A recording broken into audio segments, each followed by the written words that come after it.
Aujourd'hui, je vous montre comment on change les joints spi sur une fourche conventionnelle. Alors là, on est sur une fourche de Dax SkyTeam en 30 mm, un joint spi qui fuit. Premièrement, on va devoir dévisser ce bouchon pour pouvoir vidanger la fourche. Astuce pour dévisser le bouchon, vous le mettez dans un vieux tête de fourche ou sur votre moto, vous le laissez dans le tête de fourche pour rebloquer la vis et vous pouvez dévisser votre bouchon avec une clé de 27. Faites attention parce qu'il y a de la pression, il y a le ressort de fourche dedans. Quand je m'approche de la fin du filetage, je dévisse à la main en tenant bien fermement le bouchon, pour pas que ça saute de partout. Là maintenant, je vais vidanger la fourche, donc je vais sortir la petite cale et le ressort qu'il y a dedans.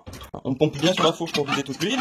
On peut la laisser s'égoutter pendant 2-3 minutes, le temps que ça se passe. Maintenant que le tube de fourche est vidangé, on va devoir dévisser la vis BTR de 6 pour pouvoir séparer le tube plongeur du fourreau. Alors souvent, il arrive que quand on veut dévisser cette vis, elle tourne sur elle-même, parce qu'il n'y a plus la pression sur le damping. On met une autre cale, on visse le tout, je tiens mon tube plongeur et je dévisse avec ma main droite. Voilà, et maintenant, voilà, on peut séparer. Maintenant que j'ai nettoyé mon tube, je vais retirer le cache-poussière avec un tournevis plat. Hop. Dedans, on a un clip qui maintient le joint spi. On le retire avec le tournevis plat. Hop. Et maintenant, pour sortir le joint spi, on prend un gros tournevis, on fait levier, un peu, et voilà, le joint spi est sorti. Voilà, là j'ai nettoyé le logement du joint spi. Alors maintenant, je prends mon joint spi neuf, un petit peu d'huile, on en met aussi dans le logement. Le spi, il a un sens, on met les références vers l'extérieur. Et alors, pour l'enfoncer, on prend une douille de 30.